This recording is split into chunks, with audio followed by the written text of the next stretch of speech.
শ্রমিক ছাঁটাইয়ের প্রতিবাদ ও বন্ধ কারখানা খুলে দেওয়ার দাবিতে ঢাকা ময়মনসিংহ মহাসড়ক অবরোধ করে বিক্ষোভ করছেন একটি পোশাক কারখানার শ্রমিকেরা।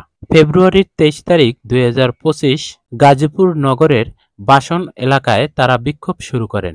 শিল্প পুলিশ শ্রমিকদের সঙ্গে কথা বলে জানান, বাসন এলাকার হামিম গ্রুপের দ্যাটস ইট নামক কারখানার শ্রমিকেরা এ আন্দোলনে নেমেছেন। কিছুদিন আগে ওই কারখানার একজন ঊর্ধ্বতন কর্মকর্তার সঙ্গে কয়েকজন শ্রমিকের দ্বন্দ্বকে কেন্দ্র করে উত্তেজনার সৃষ্টি হয়। আর সেই ঘটনার জেরে কারখানার কর্তৃপক্ষ 72 জন শ্রমিককে ছাঁটাই করে।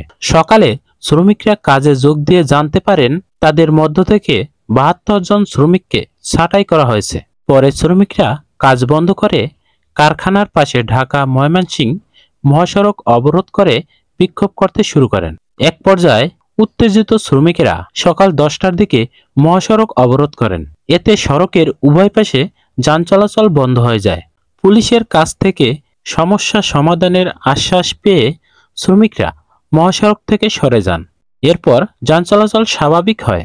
কেন মালিকপক্ষ আজ 72 জন শ্রমিককে ছাঁটাই করে তালিকা গেটে ঝুলিয়ে দিয়েছে, কী কারণে এটা করলো তার সঠিক ব্যাখ্যা দিতে হবে।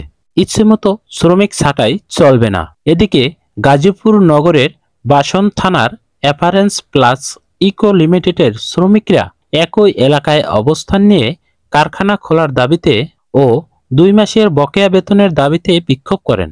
গাজীপুর শিল্প পুলিশ পরিদর্শক মঞ্জুরুল হক বলেন, এই ঘটনায় শ্রমিকরা মহাসড়ক অবরোধ করে বিক্ষোভ করছেন। এই বিষয়ে কারখানার মালিকপক্ষের সঙ্গে কথা বলে বিষয়টি সমাধানের চেষ্টা চলছে। গার্মেন্টস শ্রমিকের পক্ষ থেকে পিটিভি পপি স্টুডিও।